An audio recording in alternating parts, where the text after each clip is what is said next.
Hi, I'm Nick, the owner of Summerbud Limited, and I've been importing classic motorbikes from America for the last 6 years. Now, I'm also building a limited number of classic flat trackers to be used on the road.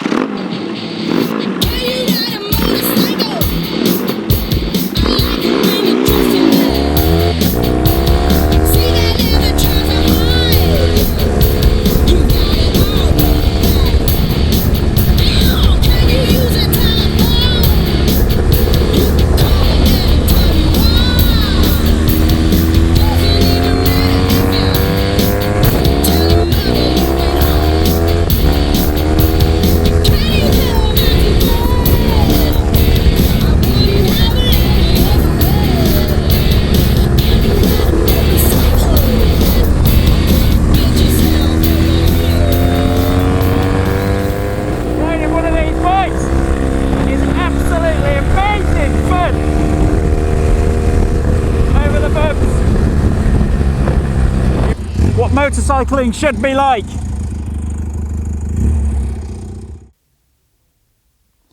So here we have a finished bike built by Summerbud, one of our road-going flat trackers.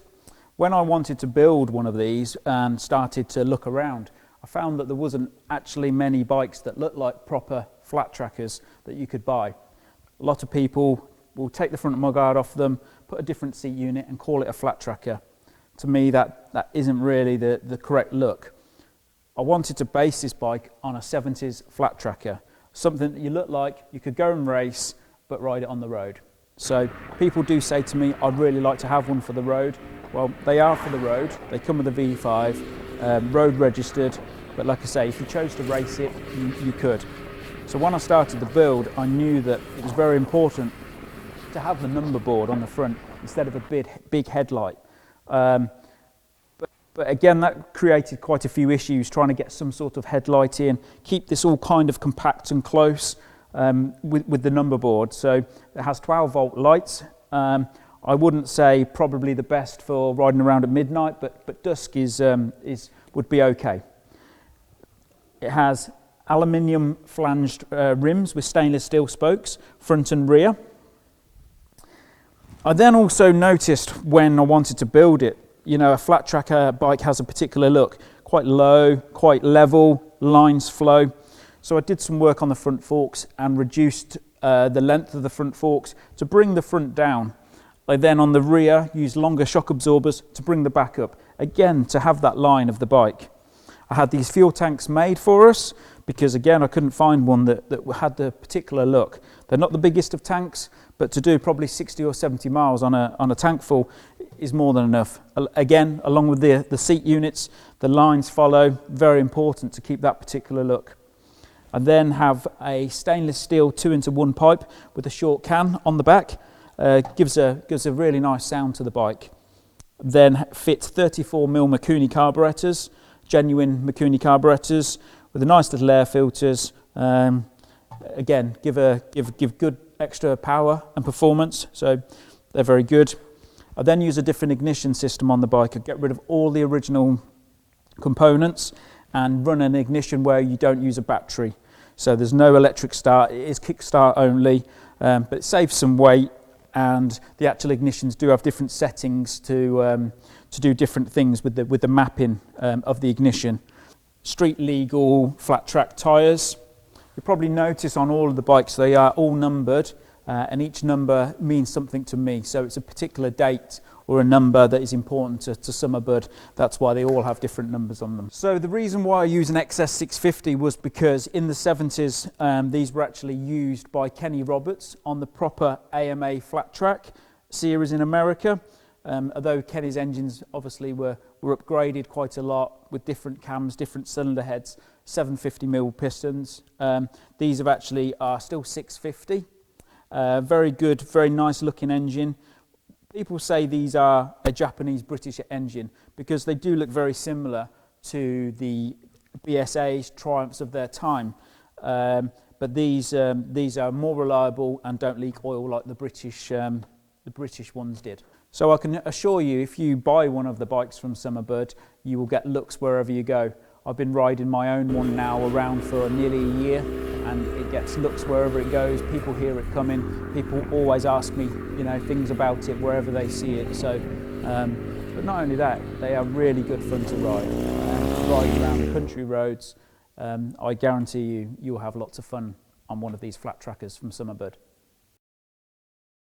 My background is always been motorcycles, and it's something that I've grown up with. My father used to race speedway and then tuned people's engines, so as I grew up it was always something that was around, you know, going to speedway meetings, grass tracks, seeing riders come to the house, engines in bits, you know, something that I, you know, really liked doing was getting out in the garage and playing motorbikes and playing engines and stuff. So that was my background. So before I started Summerbud, I was a professional speedway rider for 15 years. So pretty much from the time I left school for 15 years.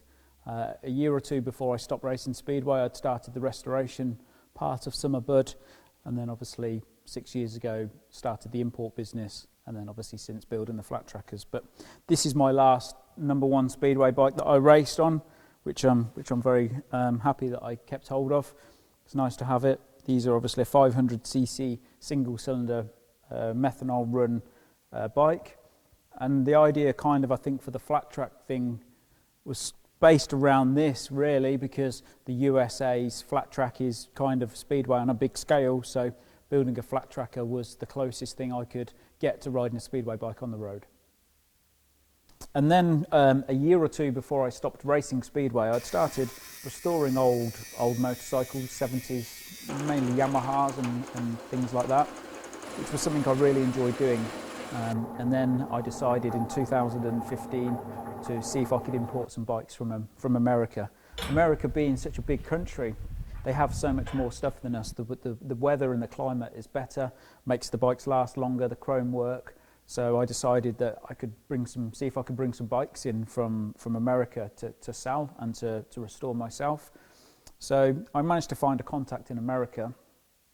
I went out to America and made contact with these people and met them and made sure everything was good.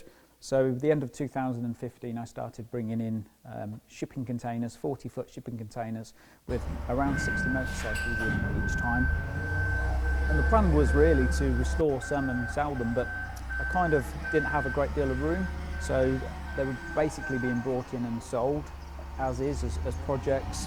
You know, some are real barn finds, some are rider restores, some are nice original, you know, good condition bikes, all across the board, mainly 70s bikes. So, and then I moved to a new unit 3 years ago, which allowed me to start restoring bikes again, because I had a bit more room, which was really my passion, bringing old bikes back to life, and yeah, so that was kind of good. And then a year ago, I wanted to build a flat tracker or a road going flat tracker that's very similar to speedway. I think that was why I wanted to build something that was close to a speedway bike, but I could use on the road. And I knew a Yamaha XS 650 lends themselves quite well to be one of those. So that was kind of where it started. So when I started building these, I thought that I would build 10 before I put any for sale. I've now built 10 and they are all for sale now. So they will be sold to whoever wants to buy them. I've done them in all different colours, traditional Yamaha colours, the Kenny Roberts yellow speed blocks, Steve Baker red and black speed blocks, to more one-off colours. Like I say, they are still very individual, but they keep the same Summerbud look of a flat tracker that we wanted to achieve. Yeah, so yeah, with the front forks, it was just important to get the right line of the bike, you know, that along with the forks, with the right tank, you know, it needed to have that. I knew how it needed to look, you know, and I see so many of these things where they call them flat trackers or street trackers, and they're sat like this, you know, and I knew what it needed to be, you know, and these are obviously for the road, but I wanted it to look like you could go and race this on Saturday night in the Minneapolis Mile. You know, that was my thinking behind it, you know. And since people have, you know, seen these as I've put pictures here and there, I have been asked, you know, so, for the road. And I said, well, it is for the road. So, you know, so I know I've kind of achieved what I wanted to achieve because they think it's a race bike, but actually it's for the road, so. I know.